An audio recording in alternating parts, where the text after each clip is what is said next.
somebody for something, and then found out we were totally wrong. Oh, Yeah. It felt awful, right? We got home, why is that person ignoring me all evening? You know, their hearing aids weren't working. But we don't realize that till we talk to someone. Why was someone so miserable? I don't think they liked me. Well, they just had their partner leave them last week. So we find out this stuff all the time afterwards. So why do we wait for someone to earn our love? They sure don't have to wait to earn our hate. I mean, you just have to turn on the comment section on any social media, and you will see hate comments like nothing else. Twitter, all of them. Hate seems to be predominant, even the Jets. And it's by their own fans. The vitriol, the hatred put down there. So when I say to someone I just met, or someone I care about, even friends, and I say, I love you. I love you. People say, well, you don't really even know me yet. But it's okay for me to hate you, and I don't know you yet. So this is an interesting, I actually saw that quote. You might say, I don't know you well enough to love you, but you know me well enough to hate me. So this talk today is about loving the other. And it's going to be possibly uncomfortable at times. Probably at certain aspects, you might not even agree with what I'm saying. I'm not asking you to. I'm asking you to consider my words. That's all we have to do with each other, right? So society right now is bent on creating the other. It's bent on saying, because you believe that, you aren't like me. Because you are that way, you're not like me. I have to be wary of you. I have to watch out for you. Because you speak in a certain way. You have a certain accent. I have to be wary of you. Because I've seen in the movies all the time, you're the bad guy. Or we run into situations where we just don't understand what someone's feeling, what it's like to walk in their body, be who they are. But because we don't know that, because we haven't experienced it, we automatically put them in a category of other. It's actually political strategy. When I took poli-sci, they actually taught us the political strategy of creating the other. Who was really good at was Hitler. He would start by putting math in schools that said how much it cost to educate a child with disabilities, and had the kids do the math equations. And it was always more than it cost to educate a child that didn't have any disabilities. That's subtle, right? How is it subtly seeping into our community? Conversations about what books children should have. Conversations about what people should be allowed to come in and speak. What people represents our community. All of that is creating another. What is the purpose of creating another? You get someone firmly embedded in their camp of this is who I am, these are the people that believe what I believe, and I'm supporting this 100%, and you won't even entertain what the other group is saying. You won't allow yourself. You go on your social media, and they count on this. They find very quickly what you focus on, what you look at. You hesitate for 2 seconds, they know it. Then all of a sudden in your feed, you're getting all that information that makes you feel fantastic about what you believe in. That's all they're feeding you. So your brain's happy. You're like, oh yeah, I love that community. Oh yeah, I love their point of view. Oh, I love that politician. But you're being fed it. So you're not even going to look for the other. You're not even going to entertain anything they bring up. In fact, you see their face, blip. I'm not looking at that, I'm not listening to them. You know, they're a loser, they're right wing, they're left wing. We do this. We do this personally. with each other. We meet someone, we have a friend, a family member, at dinner, they mention the wrong thing. They mention maybe they're going to vote for a politician that is part of the other from you. And because you feel threatened, you push them away into another camp and you withdraw your love. So we're coming up to truth and reconciliation. And it's a very interesting topic. We do the land acknowledgement here. And I will admit, 3 years ago, before we started doing it, I could probably mention 2 of the tribes in Manitoba. Now I know them all, because it's been repeated and I've heard it. And a lot of people say, well, what's the purpose of it? Why do we keep saying this? Why does it keep going? And actually, we've changed ours a couple of times since we started to grow with our growth. And truth and reconciliation is first we learn the truth. Only when we look at the truth can there be reconciliation. So, how many people here have read all 94 of the recommendations for the Truth and Reconciliation Statement? And that's one of the recommendations, is that we not only read it once, we repeatedly read it. So I forgot it, but I printed it, and I will be putting it on the back walls. So I've heard a lot of people say, why do we keep doing this? I didn't do these things. I wasn't aware of it. I didn't make the choices. I said that.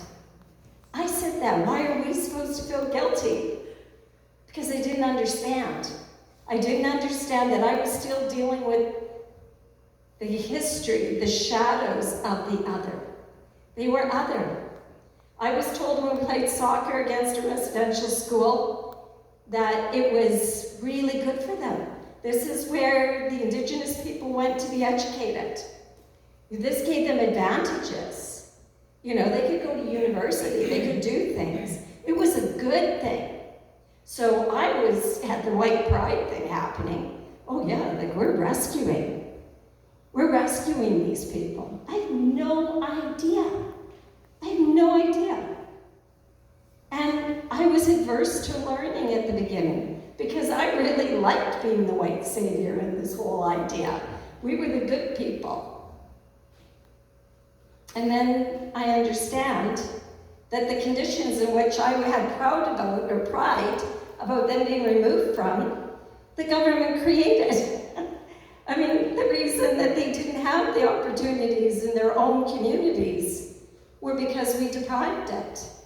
I didn't even realize till I was teaching my son a book. I believe it was called The Keeper. It was a really good book. I didn't even realize that the Indian Act prohibited someone from leaving their reserve to go visit a brother and sister on another one. Can you imagine having to write the government for permission to go to Saskatoon to see your sister? Or Altona to see your brother? We did that. That is what people lived with. That is what the other is in our community, and still is. So why do we give gratitude? We give gratitude because the Indigenous people recognized that this land was a gift and that we should be grateful for it every morning we stand on it. That's why we do the land acknowledgement. It's not just to acknowledge those that came before. It's to acknowledge the universe, spirit, God, whatever you call it. That's what it's here for. It's to say thank you. Thank you for this land, thank you for this building, thank you for the air, thank you for the sunlight. But because people view it as we have to do this is something we're made to do. Oh my goodness. We're made to give thanks. Wow, we're pretty hard up. It's a wonderful, wonderful prayer that we get to participate in.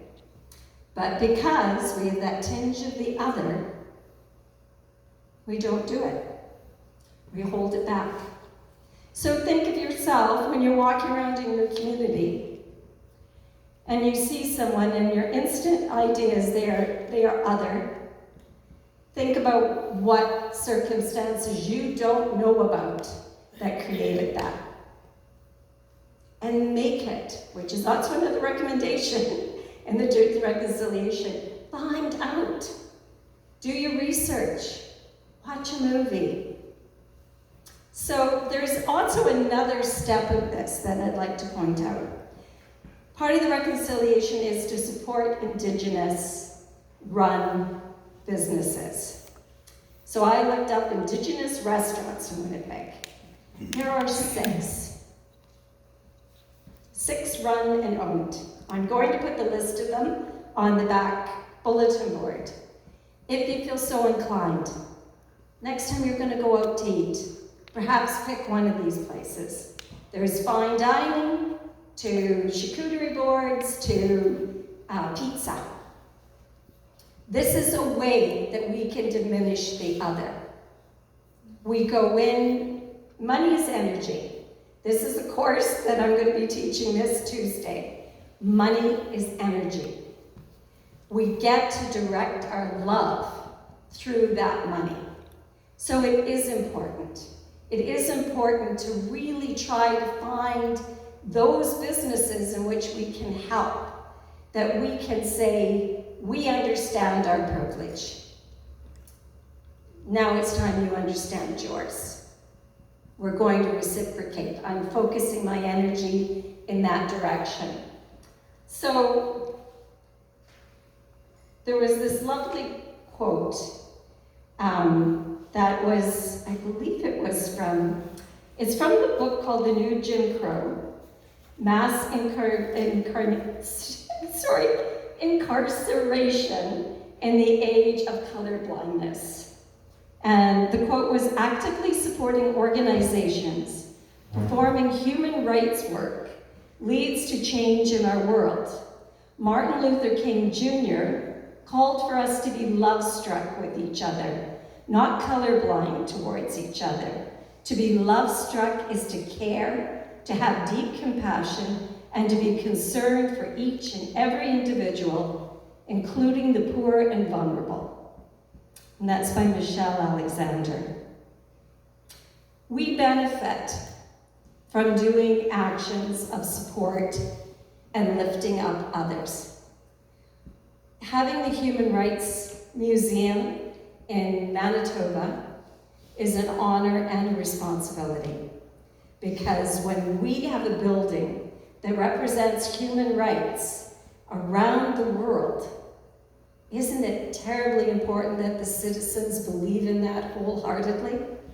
That is the energy of that place. And that is the energy of our community, the center of North America. I always loved that old campaign they had where at the heart, the center, where our heart beats.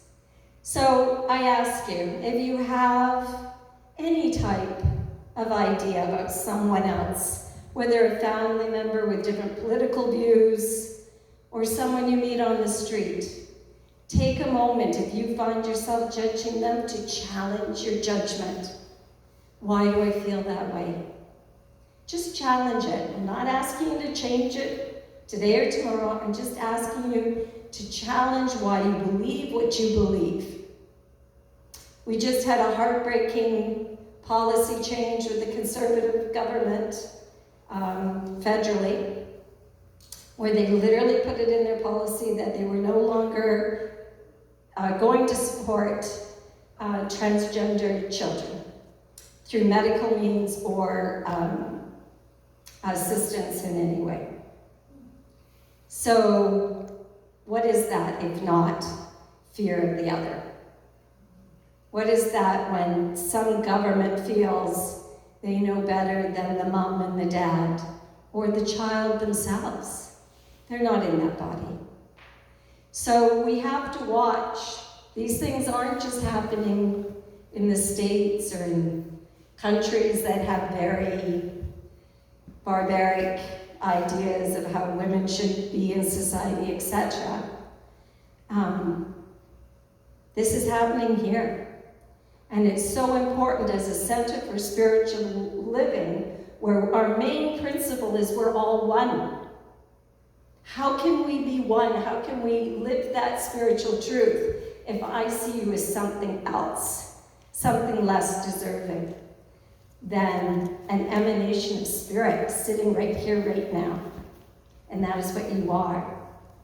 So one of the most important things I find about this is we need to forgive ourselves for things that we did not know, that now we know. And we need to forgive others for maybe not believing as we believe or offending our principles. And one of the best ways to do that, I find, is a prayer of forgiveness called the Ho'oponopono prayer. And I love this prayer. It usually brings me to tears. But the whole point is that we need to heal ourselves. We need to heal those areas of ourselves that see you as something different than me, see you less worthy than I, see you less as divine spirit sitting here than I am. So when we forgive ourselves, we forgive everyone. We forgive all the trespasses, if you want to go back to the old terms. And I had switched this talk from love thy neighbor to love your neighbor. And just because at the time I thought, here I'm creating another, was, ooh, thy, that sounded kind of Bible-y. You don't want to do anything Bible-y. And then I was lying in bed last night and I realized that thy wasn't me, wasn't my neighbor, it was Spirit's neighbor. Love thy neighbor, love my creations, love everybody, love everything, because it is me. Thy, not mine, thy. So the Ho'oponopono, if you choose to practice it once with me, or a couple of times, put your hand on your heart, if you feel comfortable, and close your eyes.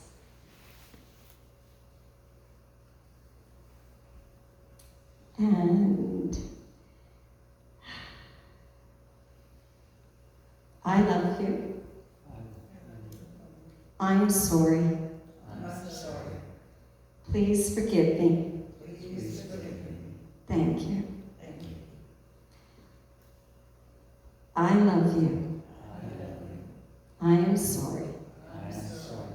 Please forgive me. Please forgive me. Thank you. Thank you.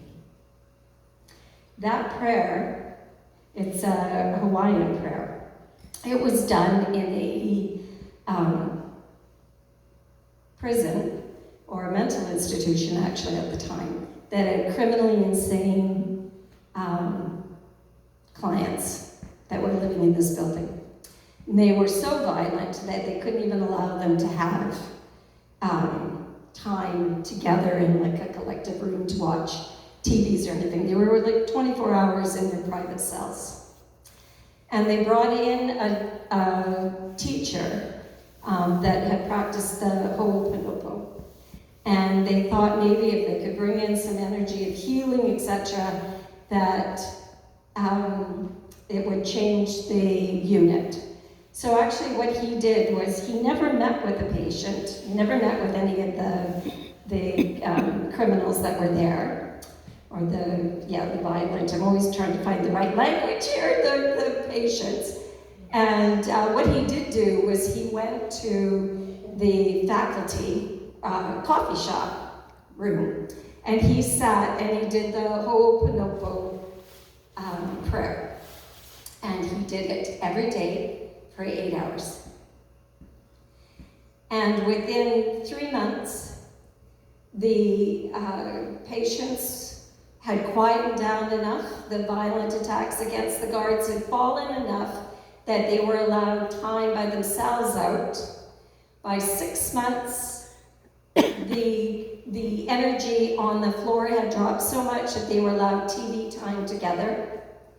And within a year, a number of them were to the place where they were actually being seen to be released. So what did he do? He spent the time, they said, oh, so you were forgiving them for what they did. And he said, no, I was spending the time forgiving myself for judging them. I saw them as spirit. I saw them as the divinity in which they were. And that changed everything. It changed that energy. There's also Dr. Joe Dispenza, which some of you might be aware of, is doing this work in hospitals for regular patients that are there with different illnesses.